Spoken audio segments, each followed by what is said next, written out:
দেশ স্বাধীনের পর থেকে, দেশ স্বাধীনের আগে থেকে বিভিন্ন সময় তারা বিভিন্ন রূপ ধারণ করেছে।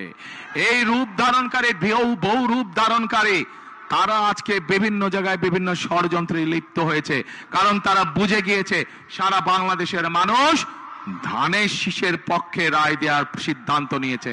সেই জন্যই তারা বিভিন্ন ষড়যন্ত্রে লিপ্ত হয়েছে। পত্রিকার পাতায়, বিভিন্ন সংবাদ মাধ্যমে আমরা দেখেছি তারা মা বোনদেরকে গিয়ে বিভ্রান্ত করছে, তাদের এনআই কার্ড নাম্বার নিচ্ছে, তাদের বিকাশ নাম্বার নিচ্ছে, ভিন্ন ধর্মের মানুষ যারা আছেন তাদেরকে গিয়ে বিভিন্নভাবে হুমকি ধমকি দিচ্ছে। পরিষ্কার ভাবে বলে দিতে চাই, একটু আগে যেভাবে বলেছি 71 সালে আমরা সকল ভাই বোন, সকল ধর্মের ভাই বোনেরা ঐক্যবদ্ধ থেকে দেশকে স্বাধীন করেছি। 2024 সালের গণ অভ্যুত্থানে আমরা সকল ধর্মের ভাই বোনেরা ঐক্যবদ্ধ থেকে স্বাধীনতাকে রক্ষা করেছি। ইনশাআল্লাহ আমরা সকল ধর্মের ভাই বোনেরা ঐক্যবদ্ধভাবে এই 12 তারিখের নির্বাচনে যারা ষড়যন্ত্র করবে তাদেরকে আমরা দাঁত ভাঙা জবাব দেব ইনশাআল্লাহ। প্রিয় ভাই বোনেরা, সামনে লক্ষ্য, সামনে উদ্দেশ্য একটাই।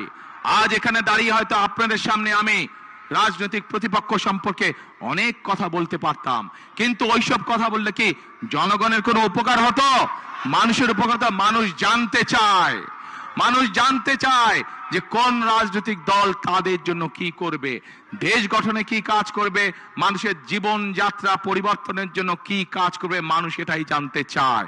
আজ একমাত্র বিএনপি একমাত্র দল যারা পরিষ্কার ভাবে দেশের মানুষের সামনে তুলে ধরতে সক্ষম হয়েছে যে বিএনপি মা বোনদের জন্য, নারীদের জন্য কি করবে, বিএনপি কৃষকদের জন্য কি করবে, বিএনপি তরুণ যুবকদের জন্য কি করবে, তরুণদের জন্য কি করবে, বিএনপি আগামী দিনের ভবিষ্যৎ শিশুদের শিক্ষা ব্যবস্থা কি করবে, বিএনপি এই দেশের মানুষের স্বাস্থ্য ব্যবস্থা সম্পর্কে কি করবে, সকল পরিকল্পনা বিএনপি জাতির সামনে উপস্থাপন করেছে।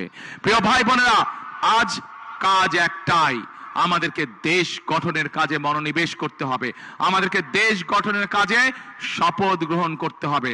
আজকের এই জনসভা আমাদের দেশ গঠনের শপথ হোক, আজকের এই জনসভা আমাদের আগামী দিনের দেশ গঠনের প্রতিজ্ঞা হোক। আছেন নাকি আপনারা আমার সাথে? দেশ গঠনে কারা কারা আছেন আমার সাথে? হাত তুলেন দেখি। আগামী দিনে দেশ গঠনে কারা কারা আছেন? আলহামদুলিল্লাহ, আলহামদুলিল্লাহ, আলহামদুলিল্লাহ।